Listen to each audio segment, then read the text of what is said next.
ಎಲ್ಲರಿಗೂ ನಮಸ್ಕಾರ. ಕೆಂಪು ಚಾಯ್ಗೆ ನಾನು ಚಾಯ ವೆಲ್ಕಮ್ ಮಾಡ್ತಾ ಇದ್ದೀನಿ ನಿಮ್ಮನ್ನೆಲ್ಲರೂ. ನನ್ನ ಇಂಟೆನ್ಷನ್ ಈ ಚಾನಲ್ ಸ್ಟಾರ್ಟ್ ಮಾಡೋಕ್ಕೆ ಅಂದರೆ ಸಾಧ್ಯ ಆದಷ್ಟು ಕೆಮಿಸ್ಟ್ರಿನ ಸಿಂಪಲ್ಲಾಗಿ ಕನ್ನಡದಲ್ಲಿ ಹೇಳುವಂಥ ಪ್ರಯತ್ನ ಮಾಡ್ತಾಯಿದ್ದೀನಿ. ನಾನು particularly Bangalore university, Bangalore north university, Bangalore central university BSc chemistry syllabus ಏನಿದೆಯಲ್ಲ ಅದನ್ನೆಲ್ಲನೂ ಅಪ್ಲೋಡ್ ಮಾಡೋದಕ್ಕೆ ಟ್ರೈ ಮಾಡ್ತಾಯಿದ್ದೀನಿ. ಆ ಸೀರೀಸಲ್ಲಿ ನಾನು ಕೋಆರ್ಡಿನೇಷನ್ ಕಾಂಪೌಂಡ್ಸ್ ಅನ್ನೋದ್ರ ಬಗ್ಗೆ ಆಲ್ರೆಡಿ 5 ವೀಡಿಯೋಗಳನ್ನ ಬಿಟ್ಟಿದ್ದೀನಿ. ಇದು ಆ್ಯಕ್ಚುಲಿ 6ನೇ ವೀಡಿಯೋ. ನಿಮಗೆ ಥರ್ಡ್ ಇಯರ್ಲಿ 6th ಸೆಮ್ಮಲ್ಲಿ ಪೇಪರ್ 7ಅಲ್ಲಿ ನಿಮಗೆ ಕೋಆರ್ಡಿನೇಷನ್ ಕಾಂಪೌಂಡ್ಸ್ ಇದೆ. 14 ಅವರ್ ಚಾಪ್ಟರ್ಸ್ ಇದೆ. 1 ಅವರ್ಗೆ ನಿಮಗೆ ರಫ್ಲಿ 2 ಅವರ್ಸ್ ಆಗುತ್ತೆ. ಹಾಗಾಗಿ ನಿಮ್ಗೆ ಏನಾಗುತ್ತೆ ಅಂದರೆ 14 to 16 ಮಾರ್ಕ್ಸ್ 14 ಅವರ್ಸ್ ಇರೋದ್ರಿಂದ 28 to 30 ಮಾರ್ಕ್ಸ್ ಈ ಚಾಪ್ಟ್ರಲ್ಲಿ ನಿಮಗೆ ಬರ್ತಾ ಹೋಗುತ್ತೆ. ಸೊ ಹಾಗಾಗಿ ನಾನು ಇದನ್ನು ಅಪ್ಲೋಡ್ ಮಾಡ್ತಾ ಇದ್ದೀನಿ. ಆಲ್ರೆಡಿ ನಾನು 5 ವೀಡಿಯೋಗಳನ್ನ ಅಪ್ಲೋಡ್ ಮಾಡಿದ್ದೀನಿ. ಇದು 6ನೇ ವೀಡಿಯೋ. ಆ್ಯಕ್ಚುಲಿ ಲಾಸ್ಟ್ ವೀಡಿಯೋದಲ್ಲಿ ವೇಲೆನ್ಸ್ ಬಾಂಡ್ ಥಿಯರಿದು ಪಾಸ್ಟುಲೇಟ್ಸ್ ಏನು ಅಂತ ಹೇಳಿದ್ದೀನಿ. ಅದರದ್ದು ಅಪ್ಲಿಕೇಶನು ಈ ವಿಡಿಯೋದಲ್ಲಿ ಹೇಳೋಣ ಅಂತ ಅಂದ್ಕೊಳ್ತಾ ಇದ್ದೀನಿ. ಅಂದರೆ ಒಂದು 4 ಎಕ್ಸಾಂಪಲ್ ತೊಗೊಳ್ತೀನಿ. ಆ ಎಕ್ಸಾಂಪಲ್ ತೊಗೊಂಡು ಅದು ಹೇಗೆ ವೇಲೆನ್ಸ್ ಬಾಂಡ್ ಥಿಯರಿ ಎಕ್ಸ್ಪ್ಲೈನ್ ಮಾಡ್ತು ಆ ಸ್ಟ್ರಕ್ಚರ್ ಆಫ್ ಕೋಆರ್ಡಿನೇಷನ್ ಕಾಂಪೌಂಡ್ಸ್. ಈ ಥಿಯರೀಸ್ ಎಲ್ಲ ಏನಿದೆಯಲ್ಲ ಆ ಕೋಆರ್ಡಿನೇಷನ್ ಕಾಂಪೌಂಡ್ಸು ಹೇಗೆ ಫಾರ್ಮೇಷನ್ ಆಯಿತು ಅಂತ ಹೇಳ್ತಾ ಹೋಗುತ್ತೆ. ಅದರಲ್ಲಿ ಮೊದಲನೇ ಥಿಯರಿ ಯಾವುದು ಅಂದರೆ ವರ್ನರ್ ಥಿಯರಿ. ವರ್ನರ್ ಥಿಯರಿನಲ್ಲಿ ಅವನು primary valency, secondary valency, ionisable, non ionisable, metal ion ಹೇಗಿರುತ್ತೆ, ಲಿಗಾಂಡ್ ಅಂದರೆ ಏನು, ಅದ್ರ ಬಗ್ಗೆ ವೇಗಾಗಿ ಐಡಿಯಾ ಕೊಡೋಕ್ಕೆ ಟ್ರೈ ಮಾಡ್ತಾರೆ. ಬಟ್ ಅವನೊಂದಷ್ಟು ಕಾನ್ಸೆಪ್ಟ್ಗಳನ್ನ ಎಕ್ಸ್ಪ್ಲೈನ್ ಮಾಡೋಕ್ಕಾಗಲಿಲ್ಲ. ಅವನ ಕಾನ್ಸೆಪ್ಟ್ ಏನು ಅಂತಂದರೆ ಸೆಂಟ್ರಲ್ ಮೆಟಲ್ ಅಯಾನು ಅಷ್ಟೊಂದು ಎಲೆಕ್ಟ್ರಾನ್ಸ್ನ ಹೆಂಗೆ ಅಕಾಮಿಡೇಟ್ ಮಾಡ್ಕೊಳ್ಳುತ್ತೆ ಅನ್ನೋದಕ್ಕೆ ಅವನು ಎಕ್ಸ್ಪ್ಲನೇಷನ್ ಕೊಡೋಕ್ಕಾಗಲಿಲ್ಲ. ಅದ್ರ ಕಲರ್ ಬಗ್ಗೆ ಹೇಳಿಲ್ಲ, ಮ್ಯಾಗ್ನೆಟಿಕ್ ಪ್ರಾಪರ್ಟಿ ಬಗ್ಗೆ ಹೇಳಿಲ್ಲ. ಅದನ್ನೆಲ್ಲ ಎಕ್ಸ್ಪ್ಲೈನ್ ಮಾಡೋಕ್ಕೆ ನಾವು ನೆಕ್ಸ್ಟ್ ಥಿಯರಿ ತೊಗೊಳ್ತಾ ಇದ್ವಿ. ಆ ಥಿಯರಿಗೆ ಏನಂತ ಕರಿತೀವಿ ಅಂದರೆ ವೇಲೆನ್ಸ್ ಬಾಂಡ್ ಥಿಯರಿ ಅಂತ. ಇದನ್ನು ಪೌಲಿಂಗು ಪ್ರಪೋಸ್ ಮಾಡ್ತಾರೆ. ಫಾರ್ ದಿಸ್ ಈ got the Nobel prize also. Again ಈಗ ವರ್ನರ್ ಥಿಯರಿ ತಪ್ಪು ಅಂತ ಹೇಳ್ತಾ ಇಲ್ಲ, ವರ್ನರ್ ಥಿಯರಿದು ಎಕ್ಷನ್ ಅಂತ ಹೇಳ್ಬೋದು ನಾವು ಇದನ್ನು. ಓಕೆ, ಹಾಗಾದ್ರೆ ಎಲ್ಲಕ್ಕಿಂತ ಮುಂಚೆ ಕೋಆರ್ಡಿನೇಷನ್ ಕಾಂಪೌಂಡ್ಸ್ ಅಂದರೆ ಏನು ಅಂತಂದರೆ, ಕೋಆರ್ಡಿನೇಷನ್ ಕಾಂಪೌಂಡ್ ಅಂತಂದರೆ ಅದರಲ್ಲಿ ಏನಿರಬೇಕು ಅಂದರೆ ಮೆಟಲ್ ಅಯಾನ್ ಇರುತ್ತೆ, ಅದು ಸುತ್ತ ಲಿಗ್ಯಾಂಡ್ಸ್ ಇರುತ್ತೆ. ಮೆಟಲ್ ಅಯಾನ್ ಎಲೆಕ್ಟ್ರಾನ್ ಡಿಫಿಷಿಯೆಂಟ್ ಇರುತ್ತೆ. ಸೊ ಪಾಸಿಟಿವ್ಲಿ ಚಾರ್ಜ್ ಇರ್ಬೋದು ಅಥವಾ ಅದು ಮೆಟಲ್ ಆಗಿರ್ಬೋದು. ಅದು ಸುತ್ತ ಇರುವಂಥ ಲಿಗ್ಯಾಂಡ್ ಏನಿರ್ಬೋದು they are the species which have capacity lone pair of electron to the central metal ion. ಒಂದು ಲಿಗ್ಯಾಂಡ್ 2 ಎಲೆಕ್ಟ್ರಾನ್ನ ಕೊಡುತ್ತೆ. ಸೊ ಅದು ನೆಗೆಟಿವ್ಲಿ ಚಾರ್ಜ್ ಇರ್ಬೋದು, ಇಲ್ಲ ಅಂತಂದರೆ ನ್ಯೂಟ್ರಲ್ ಆಗಿರ್ಬೋದು. But they should have a capacity give lone pair of electrons. Thereby they going to form a coordinate covalent bond. ಹಾಗಾಗಿ ಆ ಕಾಂಪೌಂಡ್ಸ್ ನಾವೇನಂತ ಕರಿತೀವಿ ಅಂದರೆ ಕೋಆರ್ಡಿನೇಷನ್ ಕಾಂಪೌಂಡ್ಸ್ ಅಂತ ಹೇಳ್ತೀವಿ. ಇದನ್ನೆಲ್ಲ ಡೀಟೇಲ್ ಆಗಿ ನಾನು ಬೇರೆ ವಿಡಿಯೋಗಳಲ್ಲಿ ಆಲ್ರೆಡಿ ಎಕ್ಸ್ಪ್ಲೈನ್ ಮಾಡಿದ್ದೀನಿ. Just you keep it in mind that. So complex ಹೆಂಗೆ ಫಾರ್ಮೇಷನ್ ಆಗುತ್ತೆ ಅಂದರೆ 2 ಸಾಲ್ಟ್ಗಳನ್ನ ಮಿಕ್ಸ್ ಮಾಡಿದಾಗ ನನಗೇನಾಗುತ್ತೆ, ಡಬಲ್ ಸಾಲ್ಟ್ ಬರ್ಬೋದು. ಆ double salt when it dissolves in water individual ions ಕೊಡ್ತಾ ಇದ್ದಾರೆ, ಅದನ್ನು ಡಬಲ್ ಸಾಲ್ಟ್ ಅಂತ ಹೇಳ್ತೀವಿ. ಇಂಡಿವಿಜುವಲ್ ಅಯಾನ್ಸ್ ಕೊಡಲಿಲ್ಲ ಅಂತಂದರೆ which going to retain its identity both in solution and also in solid ಇದ್ದರೆ ಅಂಥದ್ದು ನಾನು ಏನಂತ ಕರಿತೀನಿ, ಕೋಆರ್ಡಿನೇಷನ್ ಕಾಂಪೌಂಡ್ಸ್ ಅಂತ ಕರಿತೀನಿ ಅಥವಾ ಕಾಂಪ್ಲೆಕ್ಸ್ ಅಂತ ಕರಿತೀನಿ. When the dissolve in water they going to give only 2 ions. Double salt ಆದರೆ ಏನಾಗುತ್ತೆ, ಇಂಡಿವಿಜುವಲ್ ಅಯಾನ್ಸ್ಗೆ ಆನ್ಸರ್ ಮಾಡ್ತಾ ಹೋಗುತ್ತೆ. ಸಿನ್ಸ್ ಕಾಂಪ್ಲೆಕ್ಸ್ ಅಯಾನ್ಸ್ ಏನಿದೆಯಲ್ಲ ಅದನ್ನು ನಾನು ಅಯನೈಸ್ ಮಾಡಿದ್ರೆ ನನಗೆ 2 ಅಯಾನ್ಸ್ ಬರುತ್ತೆ. ಒಂದು ಕಾಂಪ್ಲೆಕ್ಸ್ ಅಯಾನ್ ಅಂತ ಕರಿತೀವಿ, ಇನ್ನೊಂದಕ್ಕೆ ಐದರ್ ನೆಗೆಟಿವ್ಲಿ ಚಾರ್ಜ್ಡ್ ಅಯಾನ್ ಇರ್ಬೋದು, ಪಾಸಿಟಿವ್ಲಿ ಚಾರ್ಜ್ಡ್ ಅಯಾನ್ ಇರ್ಬೋದು. ಸೊ ಅದನ್ನು ನಾನು ಮುಂಚೆನೇ ಹೇಳಿದಂಗೆ ಈ ಫಾರ್ಮೇಷನ್ ಹೆಂಗೆ ಆಗ್ತಾ ಇದೆ, ಕೋಆರ್ಡಿನೇಷನ್ ಕಾಂಪೌಂಡ್ ಫಾರ್ಮೇಷನ್ ಏನಾಗ್ತಾ ಇದೆ, ಯಾಕೆ ನನಗೆ ಕಾಂಪ್ಲೆಕ್ಸ್ ಅಯಾನ್ ಫಾರ್ಮೇಷನ್ ಆಗ್ತಾ ಇದೆ. ಆ ಮೆಟಲ್ ಅಯಾನ್ ಇದೆ, ಲಿಗ್ಯಾಂಡ್ ಇದೆ, ಎಷ್ಟು ಲಿಗ್ಯಾಂಡ್ ಇರಬೇಕು, 4 ಇರಬೇಕಾ, 6 ಇರಬೇಕಾ, 8 ಇರಬೇಕಾ, ಅದು ಯಾವ ಬೇಸಿಸ್ ಮೇಲೆ ಹೇಳಬೇಕು ಅನ್ನೋದನ್ನು ವರ್ನರ್ ಥಿಯರಿ ಹೇಳೋಕ್ಕಾಗಲ್ಲ. ಸೊ ಅದನ್ನು ಎಕ್ಸ್ಪ್ಲೈನ್ ಮಾಡೋದಕ್ಕೋಸ್ಕರ I have a theory and that theory I am going to call it as valence bond theory ಅಂತ ಹೇಳ್ತಾ ಹೋಗ್ತೀನಿ. ಈ ವೇಲೆನ್ಸ್ ಬಾಂಡ್ ಥಿಯರಿ ಏನು ಹೇಳುತ್ತೆ ಅಂದರೆ there will be overlap between the metal ಮತ್ತು ಲಿಗ್ಯಾಂಡ್ ಮಧ್ಯೆ ಓವರ್ಲ್ಯಾಪಿಂಗ್ ಆಗ್ತಾ ಇರುತ್ತೆ. Because of that bond formation ಆಗುತ್ತೆ ಅಂತ ಹೇಳ್ತಾರೆ. ಎಷ್ಟು ಸ್ಟ್ರಾಂಗಾಗಿ ನಿಮಗೆ ಓವರ್ಲ್ಯಾಪಿಂಗ್ ಆಗುತ್ತೋ ಅಷ್ಟು ಸ್ಟ್ರಾಂಗಾಗಿ ಕೋಆರ್ಡಿನೇಟ್ ಬಾಂಡ್ ಫಾರ್ಮೇಷನ್ ಆಗುತ್ತೆ ಅಂತ ಹೇಳ್ತಾನೆ. He again is going to give some of the postulates. Metal ions ಹೆಂಗೆ ಫಾರ್ಮೇಷನ್ ಆಗುತ್ತೆ by the loss of electrons ಅಂತ, ವೇಲೆನ್ಸ್ ಎಲೆಕ್ಟ್ರಾನ್ಸ್ ಅಂತ ಹೇಳ್ತಾನೆ. ಸೊ ಮೆಟಲ್ ಅಯಾನ್ ಏನು ಮಾಡುತ್ತೆ ಅಂದರೆ ಎಷ್ಟು ಲಿಗ್ಯಾಂಡ್ಸ್ನ ಅಕಾಮಿಡೇಟ್ ಮಾಡುತ್ತೆ ಅಂದರೆ ತನ್ನೊಳಗಡೆ ಎಷ್ಟು ಎಂಟಿ ಡಿ ಆರ್ಬಿಟಲ್ಸ್ ಇರುತ್ತಲ್ಲ, ಜನರಲಿ ಡಿ ಆರ್ಬಿಟಲ್ಸನ್ನೇ ಕೋವೆಲೆಂಟ್ ಕಾಂಪೌಂಡ್ಸಲ್ಲಿ ಇನ್ವಾಲ್ವ್ ಆಗೋದು. Metal ion generally D block ಇರುತ್ತೆ. ಸೊ ಎಷ್ಟು ಎಂಟಿ ಡಿ ಆರ್ಬಿಟಲ್ಸ್ ಇರುತ್ತಲ್ಲ ಅಷ್ಟು ಲಿಗ್ಯಾಂಡ್ ಜೊತೆಗೆ ಅದೇನು ಮಾಡುತ್ತೆ, it going to form a coordinate covalent bond ಅಂತ ಹೇಳ್ತಾರೆ. ಅಂದರೆ ನಂಬರ್ ಆಫ್ ಎಂಟಿ ಆರ್ಬಿಟಲ್ಸ್ ಎಷ್ಟಿರುತ್ತಲ್ಲ ಅಷ್ಟಕ್ಕೆ ಸಮವಾಗಿ ನನಗೆ ನಂಬರ್ ಆಫ್ ಲಿಗ್ಯಾಂಡ್ಸ್ ಇರುತ್ತೆ. That is inter nothing but number of coordination number ಆಗುತ್ತೆ ಅಂತ ಹೇಳ್ತಾನೆ. ಸೊ ಎಂಟಿ ಆರ್ಬಿಟಲ್ಸ್ ಏನಾಗಿರ್ಬೋದು ಅಂದರೆ ಡಿ ಆರ್ಬಿಟಲ್ಲಿ ಇನ್ನರ್ ಡಿ ಆರ್ಬಿಟಲ್ ಯೂಸ್ ಮಾಡಿರ್ಬೋದು ಅಥವಾ ಔಟರ್ ಡಿ ಆರ್ಬಿಟಲ್ನ ಯೂಸ್ ಮಾಡಿರ್ಬೋದು. ಇನ್ನರ್ ಡಿ ಆರ್ಬಿಟಲ್ ಯೂಸ್ ಮಾಡಿದರೆ ಅದಕ್ಕೆ N-1D ಅಥವಾ ಇನ್ನರ್ ಎನ್ ಡಿ ಆರ್ಬಿಟಲ್ಸ್ನ ಯೂಸ್ ಮಾಡ್ಬೋದು. ಅಂಥ ಕಾಂಪ್ಲೆಕ್ಸಸ್ಗೆ ಅವ್ರು ಏನಂತ ಕರೀತಾರೆ, ಇನ್ನರ್ ಅಥವಾ ಲೋ ಸ್ಪಿನ್ ಕಾಂಪ್ಲೆಕ್ಸಸ್ ಅಂತಾರೆ. ಅವು ಮೋಸ್ಟ್ ಸ್ಟೇಬಲ್ ಆಗಿರುತ್ತೆ. ಆ ಥರ ಎನ್ ಡಿ ಎಲೆಕ್ಟ್ರಾನ್ಸ್ ಅಂದರೆ ಔಟರ್ ಎಲೆಕ್ಟ್ರಾನ್ಸ್ನ ಯೂಸ್ ಮಾಡ್ಬೋದು. ಅವಾಗ ಅಯನ್ ಯೂಸ್ ಮಾಡಿದ್ರೆ ಅದನ್ನು ಐ ಸ್ಪಿನ್ ಅಂತೀವಿ, ಇಲ್ದರೆ ಔಟರ್ ಅಂತ ಹೇಳ್ತೀವಿ. ದೇ ಆರ್ ಲೆಸ್ ಸ್ಟೇಬಲ್ ಅಂತ ಹೇಳ್ತೀವಿ. ಎಗೇನ್ ಈಗ ಎಮ್ ಟಿ ಆಗಬೇಕು ಅಂದರೆ, ವೇಕೆಂಟ್ ಡಿ ಆರ್ಬಿಟಲ್ ಕ್ರಿಯೇಟ್ ಆಗಬೇಕು ಅಂದರೆ that happens only in presence of a ligand. ಆ ಲಿಗ್ಯಾಂಡ್ ಏನು ಆಗ್ಬೋದು, ಸ್ಟ್ರಾಂಗ್ ಇರ್ಬೋದು ಅಥವಾ ವೀಕ್ ಇರ್ಬೋದು. ವೀಕ್ ಇತ್ತು ಅಂತಂದರೆ as per the Hund's rule ಆಗುತ್ತೆ. ಇಟ್ ಇಸ್ ಎ ಸ್ಟ್ರಾಂಗ್ ಇತ್ತು ಅಂದರೆ ಎಗನೆಸ್ಟ್ ದಿ ಓನ್ಸ್ ರೂಲ್ ಏನಾಗುತ್ತೆ, they going to pair it up, thereby we are going to have more number of empty orbitals.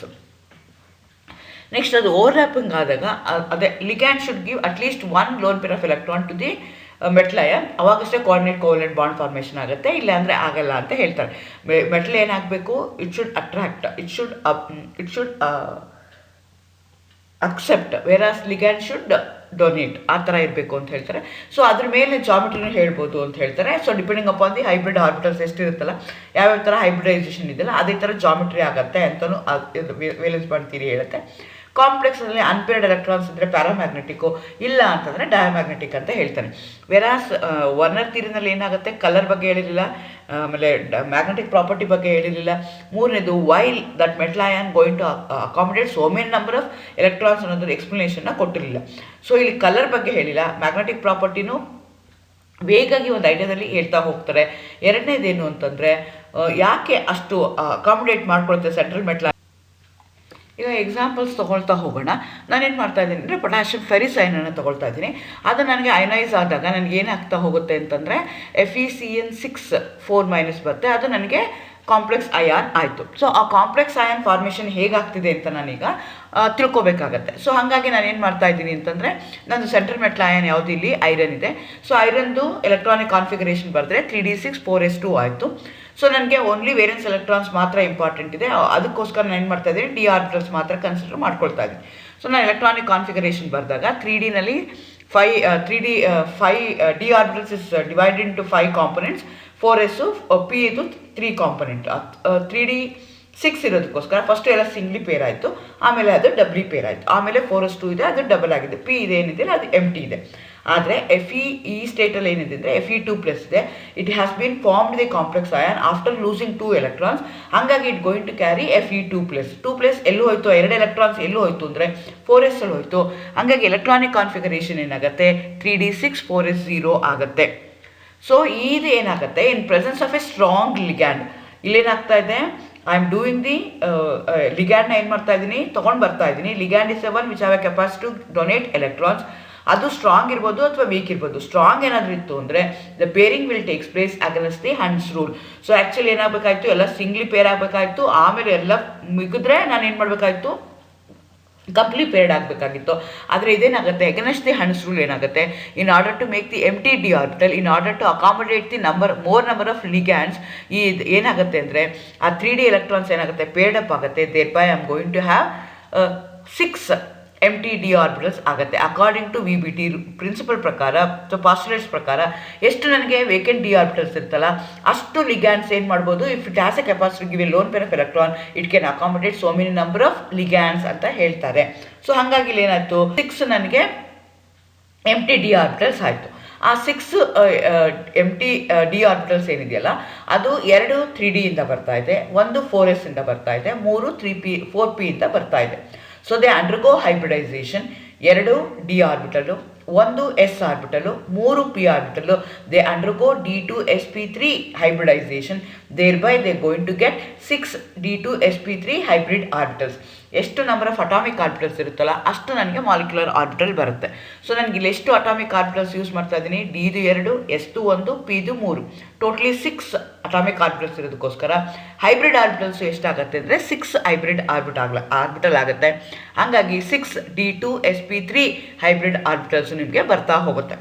So 6 hybrid orbitals ಇರೋದಕ್ಕೋಸ್ಕರ it can accommodate 6 ligands. CN6ನ ತಗೋಬೋದು. Each ligand can contribute 6 electrons. Thereby you are going to have 12 electrons which has been contributed from the ligand. Thereby it going to form a complex like this. So ಕಾಂಪ್ಲೆಕ್ಸಲ್ಲಿ hybridisation ಏನಾಗಿದೆ, D2sp3 hybridisation ಇದೆ.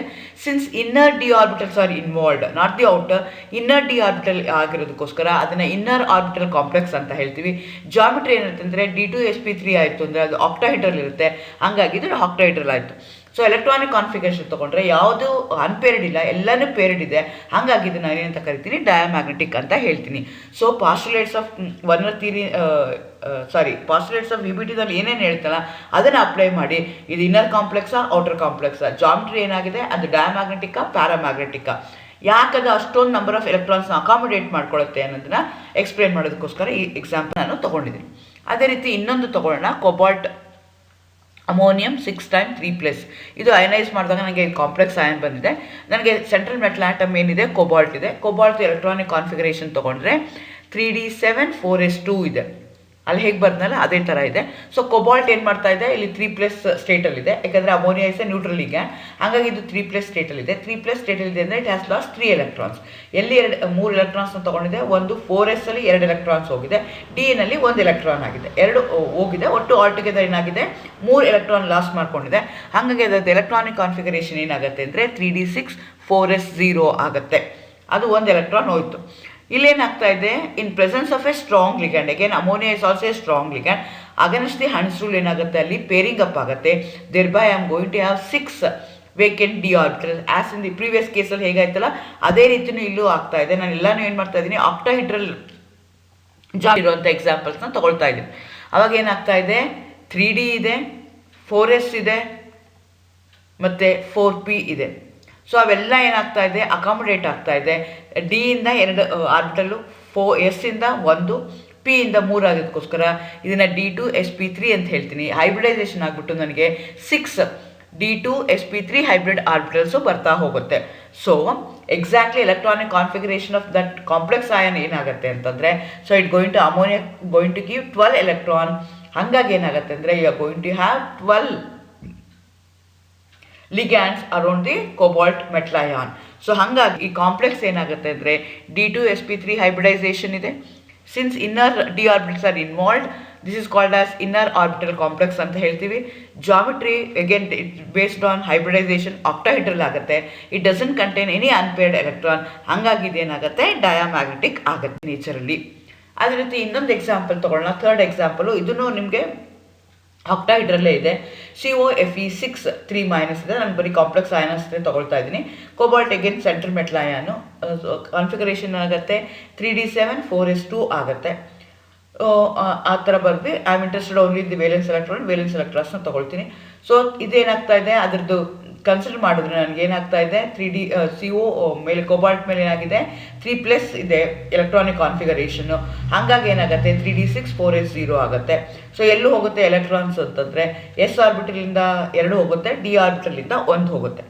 So ಇಲ್ಲೇನಾಗ್ತಾ ಇದೆ, in presence of a ligand F is not a strong ligand compared to that of ammonia ಇರ್ಬೋದು, ಬೇರೆದಕ್ಕೆ compare ಮಾಡಿದ್ರೆ cyanide compare ಮಾಡಿದ್ರೆ this is not a strong ligand fluorine. ಹಾಗಾಗಿ ಏನಾಗುತ್ತೆ ಅಂದರೆ ಇಲ್ಲಿ ಯಾವ್ಯಾವುದು ವೇಕೆಂಟ್ ಇರುತ್ತೆ ಅಂದರೆ against the Hund's rule pairing up ಆಗಲ್ಲ, ಅದು ಹಾಗೆ ಉಳ್ಕೊಳ್ಳುತ್ತೆ. ಸೊ ನಿಮಗೆ 4s ಈಗ ಇರೋ ವೇಕೆಂಟ್ ಇರುವಂಥದ್ದು 4s 4p 4d electrons vacant ಆಗಿದೆ, ಬಟ್ ನಾಟ್ ದಿ 3d. ಇನ್ನು ಪ್ರೀವಿಯಸ್ ಕೇಸಲ್ಲಿ ಏನಾಗ್ತಾ ಇತ್ತು, ದ ಲಿಗ್ಯಾಂಡ್ ಸ್ಟ್ರಾಂಗ್ ಆಗಿರೋದಕ್ಕೋಸ್ಕರ ಅಗೇನ್ಸ್ಟ್ ದಿ ಹಂಡ್ಸ್ ರೂಲ್ ಏನು ಮಾಡ್ತಾ ಇತ್ತು, ಪೇರಿಂಗ್ ಅಪ್ ಮಾಡ್ತಿತ್ತು, ನಂಬರ್ ಆಫ್ ಡಿ ಆರ್ಬಿಟಲ್ಸ್ನ ಎಂಪ್ಟಿ ಮಾಡೋದಕ್ಕೆ ಹೆಲ್ಪ್ ಮಾಡ್ತಿತ್ತು. ಅದು ಏನಾಗ್ತಿತ್ತು, ಇನ್ನರ್ ಡಿ ಆರ್ಬಿಟಲ್ಸ್ನ ಮಾಡ್ತಾ ಇತ್ತು. ಇದರ ಇಲ್ಲೇನಾಗ್ತಾ ಇದೆ, ಔಟರ್ ಡಿ ನಾಟ್ 3d, ಇಲ್ಲಿ 4d ಹೈಬ್ರಿಡೈಸೇಷನ್ ಆಗ್ತಾ ಇದೆ. ಹೇಗೆ ಆಗ್ತಾ ಇದೆ ಅಂದರೆ 1 S orbital, 3 P orbital, 2 D orbital ಏನಾಗುತ್ತೆ will be involved in hybridisation. ಹಾಗಾಗಿ ಇದು sp3d2 ಅಂತ ಹೇಳ್ತೀವಿ. ಹಾಗಾಗಿ 6 sp3 ಹೈಬ್ರಿಡ್ ಆರ್ಬಿಟಲ್ಸ್ ಬರುತ್ತೆ. ಆ 6 ಏನು ಮಾಡುತ್ತಲ್ಲ, ನಿಮ್ಮದು ಫ್ಲೋರಿನ್ ಏನಿದೆಯಲ್ಲ 6 ಜೊತೆಗೆ ಕಂಬೈನ್ ಆಗುತ್ತೆ.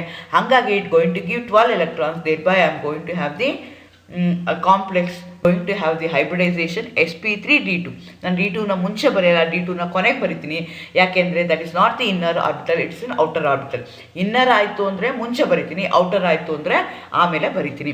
ಇದು ಔಟರ್ ಆರ್ಬಿಟಲ್ ಕಾಂಪ್ಲೆಕ್ಸ್. ಮುಂಚೆದೆಲ್ಲ ಬಂದಿದ್ದು ಇನ್ನರ್ ಆರ್ಬಿಟಲ್ ಕಾಂಪ್ಲೆಕ್ಸ್ ಆಗಿತ್ತು, ಇದು ಔಟರ್ ಆರ್ಬಿಟಲ್ ಕಾಂಪ್ಲೆಕ್ಸ್ ಆಗ್ತಾ ಇದೆ. ನೆಕ್ಸ್ಟು ಜಾಮೆಟ್ರಿ ಆಕ್ಟಾಹೆಡ್ರಲ್ ಇದೆ.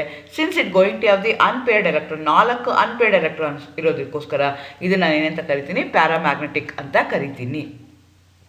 ಸೊ ಈ ಥರ ಅವನೇನು ಮಾಡ್ದ, he try to explain the structure of various complexes based on the postulate given by the VBT theory. Thank you.